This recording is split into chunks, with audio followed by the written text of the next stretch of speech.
Today on the Happi House, presented by Creative Kid Stuff. Today the Happi House is in LA. That's Lower Alabama. And I am going to learn how to can. And then the kids and I are going on an adventure, one you wouldn't expect. We are visiting a cow ranch to watch cows eat. It's actually more entertaining than you might think. And finally, more Alabama adventures. First of all, it's real hot. Also, check out what Chandler's doing for the first time. Yeehaw! Stay tuned. Hi, I'm Happi.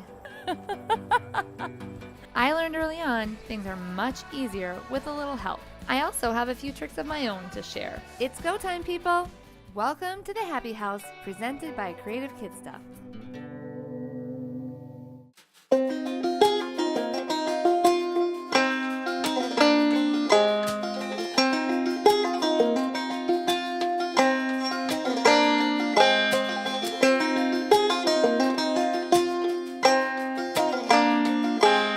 Julia, we finally made it to Skipperville. Yes, you did.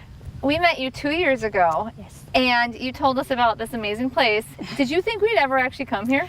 Actually, no. I thought you were kidding, and that's why I said, nah, you're not going to come. And then all of a sudden I get this email, and voila, here y'all are. Welcome to Skipperville, Alabama. Welcome to Skipperville.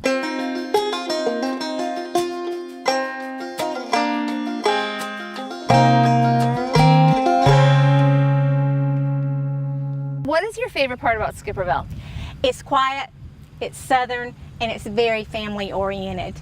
And if something happens in this very small community, everybody's like family, and we all rally together to help out.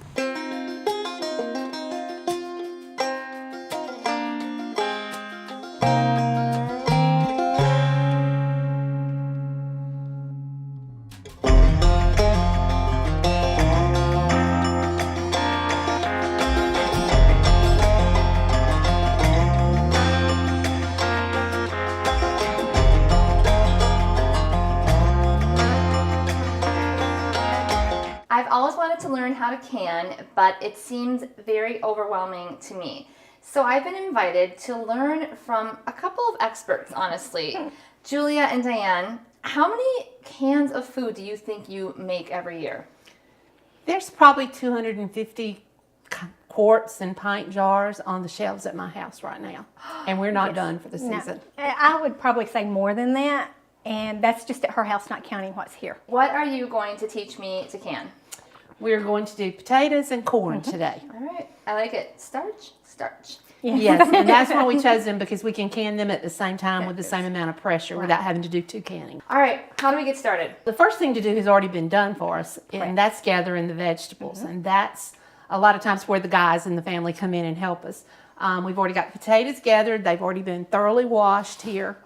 And we've got the corn gathered, and it's already been shucked and silked, and it's ready to go. But not cooked yet. Neither one of these things has been cooked. No. Those have not. Okay. Right. So we've collected these things. What comes next? Okay, we went ahead with the potatoes. All we did was just cut them up. We put them in a large pot and added water to them and put them on to boil for about 5 good minutes boiling.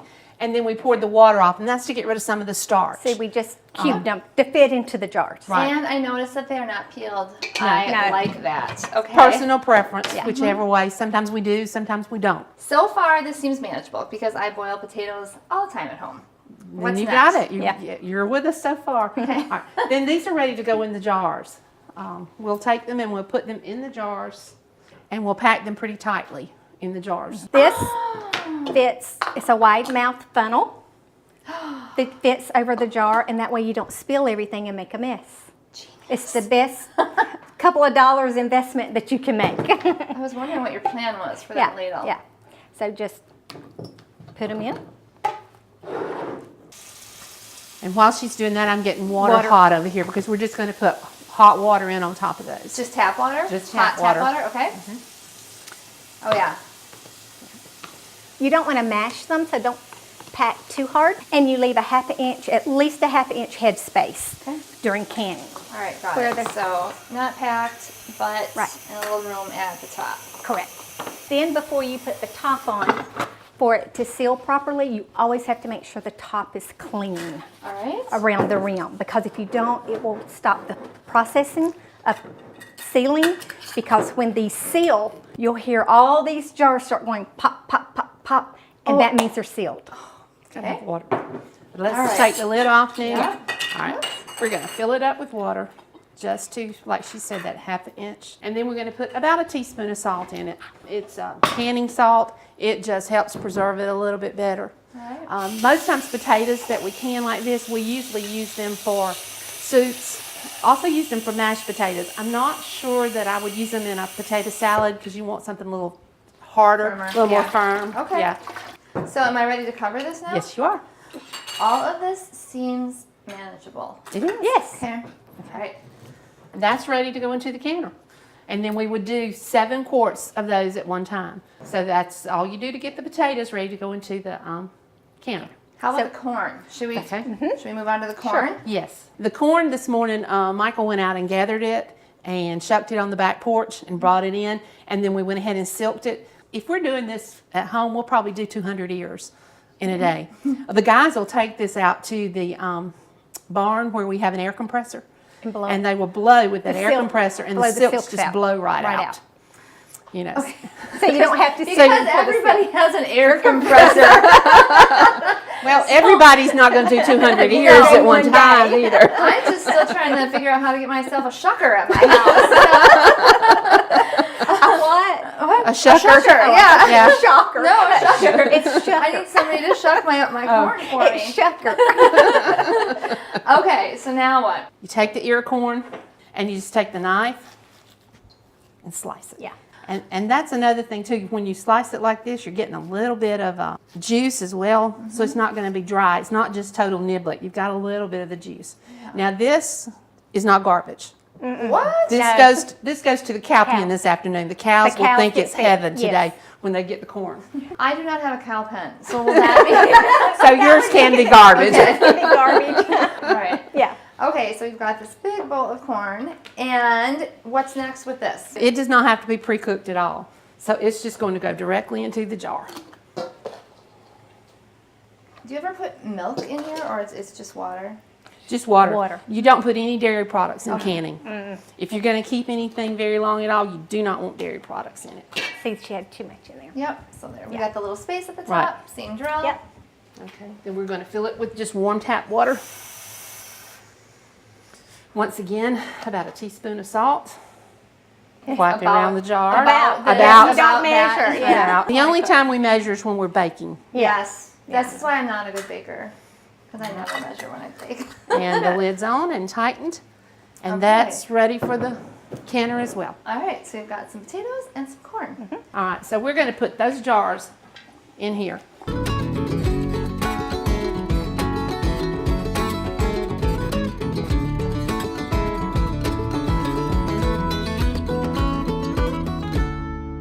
We just put the cans into the pressure cooker with the boiling water, and then you let the pressure come up to 10 pounds on the pressure reading, and then you keep it at 10 pounds for how long, Diane? 10 minutes. Okay. All right, and then once we kept it on there for 10 minutes, we set it off the stove and we waited for the pressure to come back down.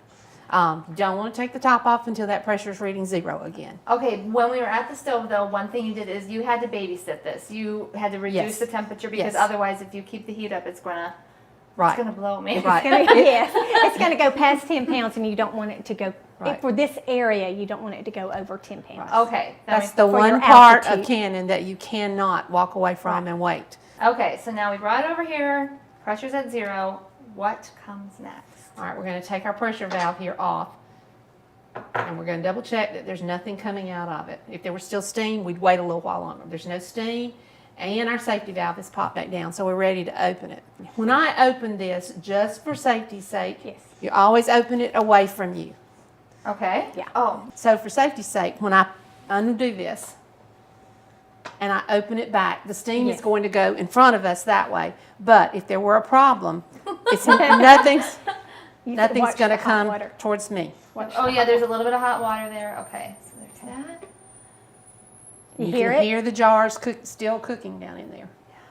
It was a whistle. right. Yeah. Okay, now we're going to take our jars out of here and we're going to put them somewhere where the cold air can't hit them. No air conditioning on them. And we're going to cover them up and leave them In about 30 minutes, you'll start hearing the lids pop. That means they're sealed. Okay. We decided last week we were thankful that we weren't the Amish women that have to do this over the wooden stove.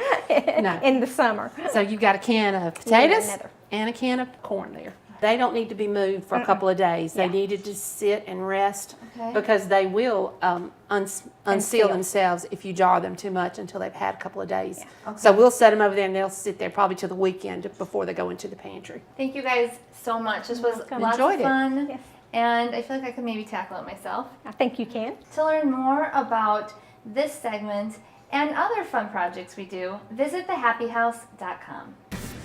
Now that I'm an expert canner, this is going to be no problem. Up next on the Happi House, Happy Lives. Up next on the Happi House, the kids and I are visiting a cow ranch. I never knew how much fun watching cows eat could be.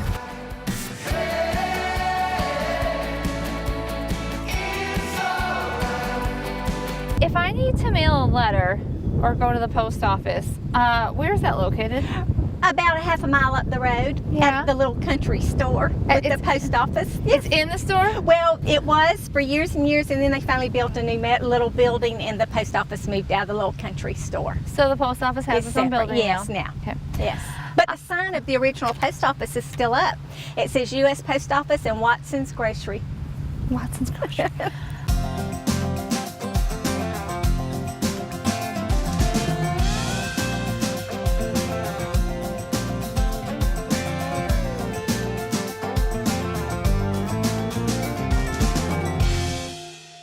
That cow's staring at me.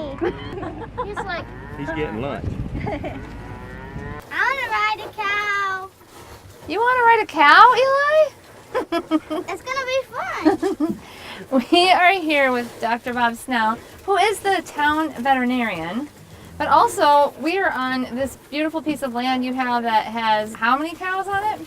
We got about 70 head here and about 45 or 50 babies. So I saw something pretty amazing earlier. We pulled up with this truck and I did not know what was going to happen, but you basically started pouring feed out of this trailer and the cows came running. Oh yeah, they love to eat and they love to eat corn. So we feed them a little corn. It keeps them tame and helps them give more milk and stay in better shape. They're getting a little rambunctious over here, some of them. Yeah. That guy just got shoved out. They'll start fighting over what's left in a minute. 113. Why do they have that saggy part on their chest? That's for just extra skin so they can stay cool. It helps them to stay cool in the summertime because it gets really hot down here. About 100 degrees in the summertime, and it's hot and humid, and it just helps them cool off. These cows actually came from Iowa, and it took them about a year to get used to the heat in South Alabama because when they left home in Iowa, there was snow on the ground. When they got here, there was not. So. Did they all come at once? Yes. Wow. Do they eat all day long? And how many times a week or day do you feed them corn? I feed them corn about twice a week and sometimes more in the wintertime. And they do pretty much eat most of the day. They eat or either lay in the shade, chew their cud. Eat or either lay in the shade. That sounds like a good life, huh?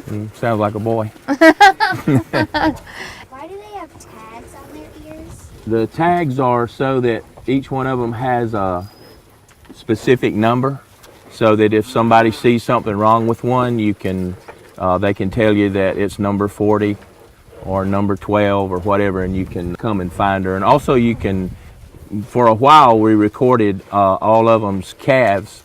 When they'd have a calf, we'd put their mother's number in the calf so that we can match the calf up with the cow. The red cows are all sisters. The black cows are all daughters of these cows. Wow. And they came from Iowa with them. There's 3 bulls in here and they're all brothers. Okay, so you have these cows, but also you've got a clinic, a veterinary clinic. What kinds of animals do you treat there? Mostly farm animals or any kind of animals? We see any kind. It's a mixed practice that's been there in the same town for 75 years almost. And we see dogs, cats, cows, horses, pigs, goats, and some other things, whatever. Do people bring Yeah. their horses to you, or do you go to the horses? Both. We do some of both.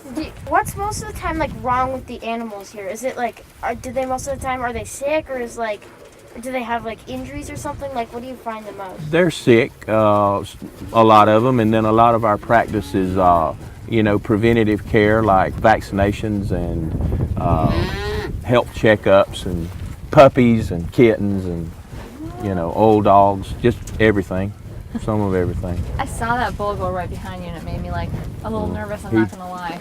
He's all right. There. He's Yeah. okay. He's okay. Yeah, he's all right. I like where I'm sitting for this little adventure. All right. Well, this has been fun. Can you guys say thank you? Thank you. You're welcome. This was I'm glad you came. It was more excitement than I bargained for. All the cows. Thanks for meeting with us. You're welcome. These cows still seem a little bit hungry. Do you think we can feed them some more? Yeah, we'll give them some more.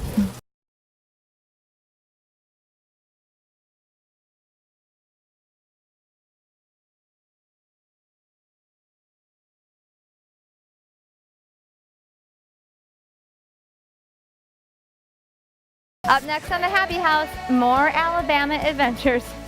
Check out what Chandler's doing.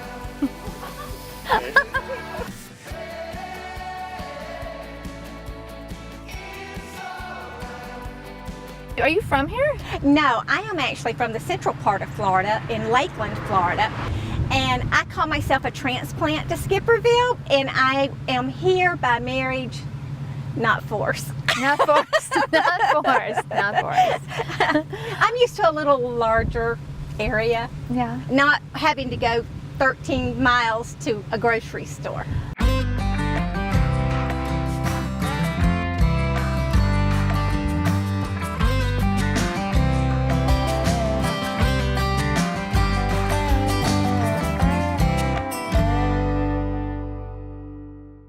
You guys forgot Happy there. Hi. No, I'm kidding. Apparently there was no room on the tractor for me. Oh!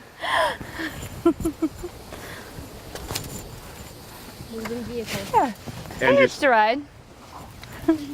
for 5 feet. You're done. You know what? When you're old, it's fine. You'll take what you can get. You'll take what you can get. Picking on you? Yeah. Well, he goes, I hitched a ride. He's like, for 5 feet. I'm like, you'll take what you can get when you're over 40. That's the old saying, never miss a chance to sit down.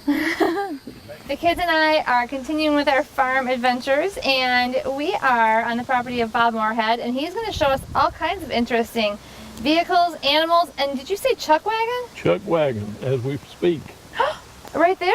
right there. Made it from a photograph, so it's not historically correct, but it's fun. So is this where food is stored? Yeah, and your cooking utensils and your pots and pans. So This is so cool. So this would be like the feeding wagon in kind of the olden days, right? yeah, and- I mean, and cattle you drive. made this. Cattle drives. cattle drives. Okay. This is, Chandler, isn't this cool? This is really cool. You made this, right? Yeah. Does anyone know what a mule is? Isn't it like a horsey donkey-ish thing?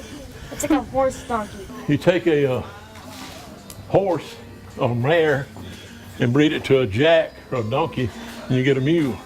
So, Yeah, it's like a horse donkey mix. yeah, you knew And, that? and Well, they're yeah, because of Minecraft. and mama, they're sterile too. Oh, okay. Good idea.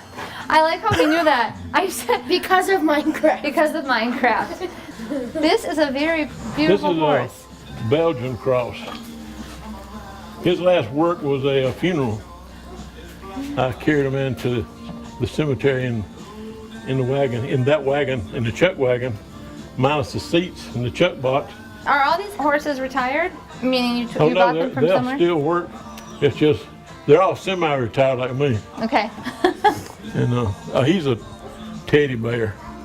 That's all he wants, somebody to hit him.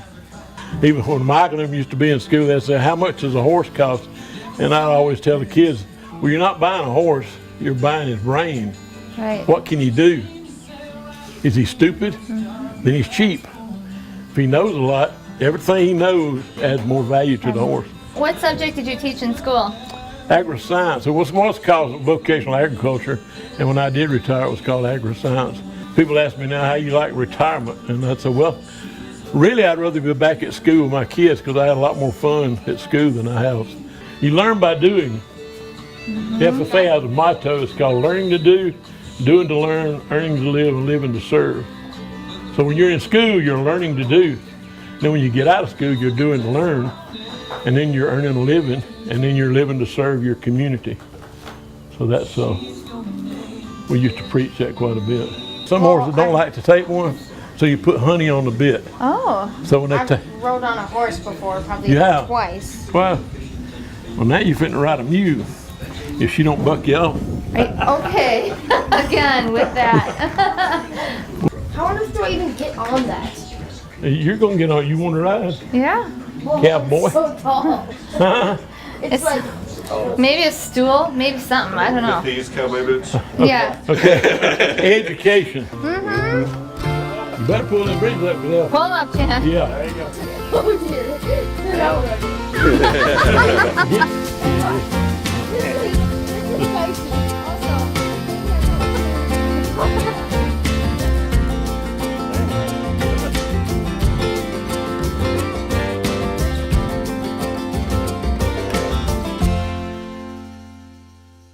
Is he videoing? Oh yeah. Hey, that's the way you need to open up this show with him riding. Yeah. Pretty much, yeah.